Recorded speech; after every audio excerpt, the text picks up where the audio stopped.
জানাতে চাই যে আজকে আমাদের মহিলা শিশু বিষয়ক মন্ত্রণালয়ের মাননীয় উপদেষ্টা মহোদয় জনাব শারমিন মুর্শিদ স্যারের সাথে বিকালবেলা 4টার সময় আমাদের একটা মিটিং হয়।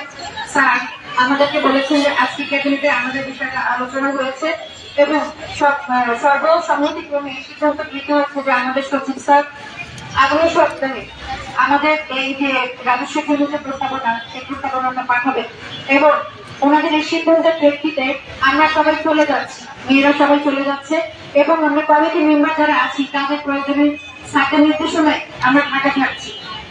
আমাদের হেল্প লাগবে তাদের, যার কারণে আমরা 4-5 জন ঢাকাতে আছি এবং আমাদেরকে তারা আরো আশ্বস্ত করেছে যে আমাদের যে জুন মাসের বেতন কেটে নেওয়া হয়েছিল সেই বেতনটা আমাদেরকে ফেরত দেওয়া হচ্ছে এবং আমরা যারা আন্দোলন করেছি তাদের কারো বিরুদ্ধে কোনো রকমের শাস্তিমূলক ব্যবস্থা গ্রহণ করা হবে না, এটা সব কথা দিয়েছেন। এবং স্যার আমাদের যে উপদেষ্টা স্যার আছেন শারমিন মুর্শিদ স্যার বলেছেন যে আমি ডাবল স্ট্যান্ড কথা করি না, আমার মুখে কথা শেষ কথা, আমি যেটা বলেছি আমি সেটা করবো এবং আমরা সেটা মনে প্রাণে বিশ্বাস করি। আমরা রাস্তায় এসেছি এটা তো স্যারকে অবমাননা করেই এসেছি এবং আমরা স্বীকার করে নিচ্ছি যে এটা আমাদের ভুল হয়েছে, তাই না? কারণ ওনারা আমাদের অভিভাবক, ওনাদেরকে উপেক্ষা করে আমরা রাস্তায় আসছি, আমরা মাপ চেয়েছি এবং উনি সন্তানের মতো করে আমাদেরকে ক্ষমা করে দিয়েছেন এবং বলেছেন যে তোমাদের জন্য আমার সহকর্মীতার জায়গা থেকে আমি মাফ করে দিলাম এবং তোমাদের জন্য আমি ব্যবস্থা গ্রহণ করছি করবো।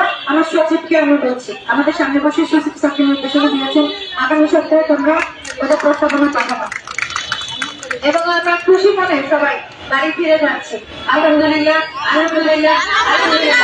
এবং আপনারা সবাই দোয়া করবেন যেন কাগজপত্র বাইরে আসলে পরে আমরা সবাই এসে যেন আবার আলহামদুলিল্লাহ বলতে পারি,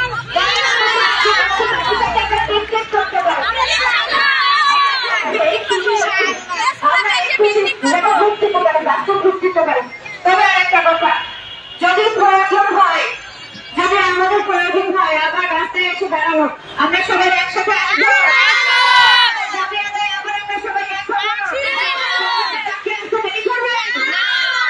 আমাদের ন্যায্য দাবি, আমরা কোনো অযৌক্তিক দাবি করিনি, আমরা কোনো অন্যায্য দাবি করিনি। যতদিন আমাদের দাবি ন্যায্য, যতদিন আমরা সত্যের পক্ষে আছি, আমরা জানি সত্যের পথ কঠিন, সত্যের পথে কাটা থাকে, কিন্তু দেরিতে হলে সত্যেরই জয় হয়, এটা আমরা জানি। সুতরাং আমরা আমাদের উপদেষ্টা মহোদয়ের ভিতরে বিশ্বাস এবং আস্থা রেখে আমাদের কর্মস্থলে ফেরত যাচ্ছি এবং আমরা যারা কমিটি মেম্বার আছি তারা ঢাকায় অবস্থান করছি। ধন্যবাদ সবাইকে। এই ধরনের যুদ্ধ আমাদের সাথে একটা মানুষের কাছে কৃতজ্ঞতা না স্বীকার করলে না, অনেক মানুষ এসেছেন, অনেক সহায়তা করেছেন, তার মধ্যে দিদি অন্যতম। দিদিকে কিছু বলার জন্য এই সফলতা অবশ্যই আপনাদের বিনয়। আসলে আমি যে কথাটা বলতে চাই আপনারা মানে আবার দেখিয়ে দিলেন যে সত্য এবং ন্যায়ের পথে থাকলে সেটা কিন্তু অবশ্যই সেটা সাকসেস হয়। আপনারা কোনো প্রকার মত সৃষ্টি করেন নাই, আপনারা কোনো ধরনের আজেবাজে জল করেন নাই, আপনারা আপনাদের যেটা প্রকৃত সমস্যা সেটাই তুলে ধরেন এবং আজকে 72 দিন পরে আপনারা যে সফলতা পেয়েছেন এটা সম্পূর্ণ যে সেটা সুফল সেটা কিন্তু আপনাদের কারণেই হয়েছে, ঠিক আছে? আপনারা হতাশ হননি, হয়তো কখনো আপনাদের জমায়েত করেছে, কখনো করেছে, কিন্তু আপনারা এক নাগারে চালিয়ে গেছেন কাজ করতে, এটা কিন্তু দীর্ঘ থাকতে পারেন। আর আমি প্রণয় সম্পর্কে যেটা বলতে চাই যে আপনারা প্রথম যখন তাদের সঙ্গে এসেছিলেন নিশ্চয়ই তারা আপনাদের যে প্রকল্প সেই প্রকল্পটিকে ভালোভাবে বুঝতে পারেন। আর আজকে যখন আপনাদেরকে মন্ত্রণালয়ে ডেকেছে তখন কিন্তু তাদের সামনে অনেকগুলো বিষয় স্পষ্ট। এই প্রকল্পটা কিভাবে রাজস্ব যেতে পারে, এই প্রকল্পের এখন মানে রূপ লেভেলে এই প্রকল্পের যে গ্রহণযোগ্যতা, এই প্রকল্পের যে প্রয়োজনীয়তা, এটা কিন্তু উঠে এসছে। আজকে থেকে 72 দিন আগেও আমরা তথ্য আঁকা সম্পর্কে খুব ভালো জানতাম না, যদিও 493টা উপজেলায় তথ্য আঁকার কাজ করেছি। আজকে থেকে পুরো বাংলাদেশকে কেন, বাংলাদেশের বাইরেও কিন্তু মানুষ জানবে যে বাংলাদেশে এরকম তথ্য আপনারা আছে এবং এই কাজ আরো এগিয়ে যাবে সেটুকু আমরা আশা করি। আর আমরা এটাও আশা করছি যে তথ্য আপাত প্রকল্পটা মহিলা জাতীয় মহিলা সংস্থার অধীনে এই প্রকল্পটা, তো জাতীয় মহিলা সংস্থা সেটা কিন্তু একটা রাজনৈতিক সেখানে মহিলা সংস্থার প্রধান যে পদটা সেটা রাজনৈতিক, ফলে এই সংস্থার অধীনে এই প্রকল্প যদি পরিচালিত হয় তাহলে সেটা রাজনৈতিক স্বার্থে ব্যবহৃত হওয়ার একটা স্কোপ থাকে। ফলে তথ্য আপাত প্রকল্পটাকে মন্ত্রণালয় যেন আলাদা একটা উইং হিসেবে ঘোষণা দেয়, এটা এবং আমি মাননীয় উপদেষ্টা জানাচ্ছি যে আপনি শেষ পর্যন্ত এই নারীদের জন্যই আপনি শেষ পর্যন্ত দাঁড়িয়েছেন, সেটার জন্য আপনাকে আমি স্যালুট জানাচ্ছি, ধন্যবাদ জানাচ্ছি। এবং আপনারা যারা বিভিন্ন দূর দূরান্ত থেকে ঢাকা শহরে এসছেন, যেখানে রোদ ঝড় বৃষ্টি, তারপরে হচ্ছে বিভিন্ন ধরনের সমাবেশ, পুলিশের হামলা, অনেক অনেক কিছু আমাদের জীবনে একটা বিশাল গল্প। এই গল্পগুলো আপনারা লিখবেন, আপনাদের ভবিষ্যৎ প্রজন্মকে জানাবেন এবং আপনাদের এই ইতিহাস আমরা আমাদের বাংলাদেশেরও একটা ইতিহাস হিসাবে অন্তর্ভুক্ত করি। তো সবাইকে বাংলাদেশ নারী মুক্তি কেন্দ্র, গণতান্ত্রিক অধিকার কমিটি এবং নারী আন্দোলনের কর্মীদের পক্ষ থেকে আপনাদেরকে ভালোবাসা, শুভেচ্ছা, আন্তরিকতা, এটা বলার মতো না।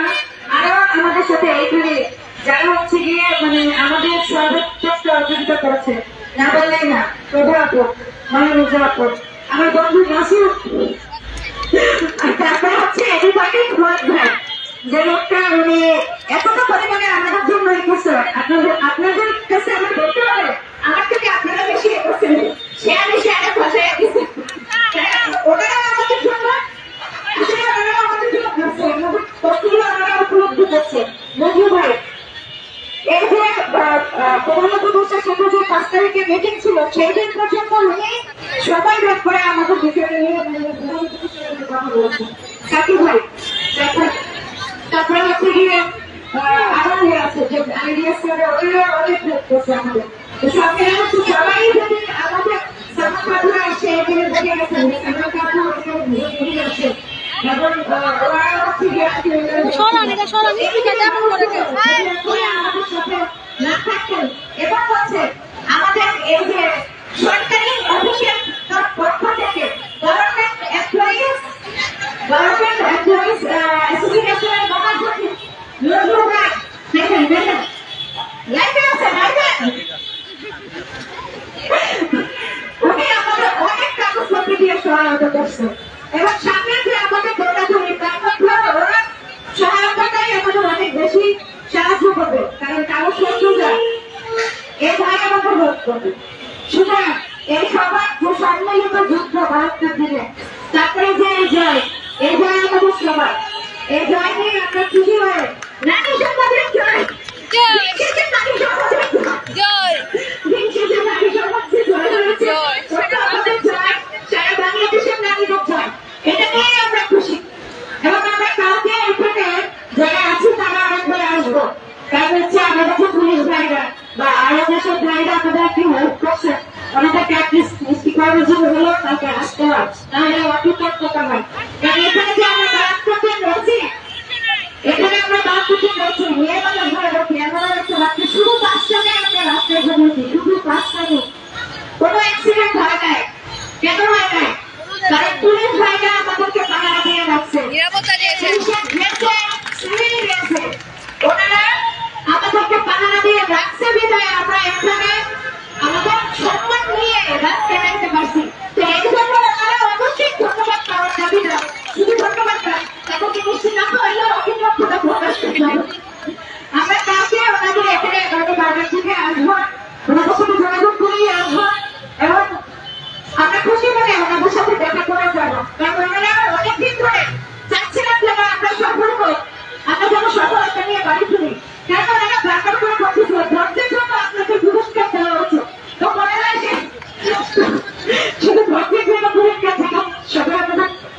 আমাদের চাওয়া ছিল, সেটা আমরা পেতে যাচ্ছি। এটাই হচ্ছে আমাদের সবচেয়ে বড় পুরস্কার। ধন্যবাদ সবাইকে পাঠ্যক্রমের জন্য, এবং আশা করবো ভবিষ্যতেও আমরা সবাই আমাদের সাথে এক থাকবো। সবাই এক থাকবো, সবাই আমাদের সাথে এক থাকবো। আল্লাহ হাফেজ। বিদায়। এই আমি একটু কই দাঁড়া, যে গেলেন সবাই গেলেন একটু ভাবতে গেল না। এই যে আপনারা আসসালামু আলাইকুম, আমি মারিয়াম, ঠিক আছে?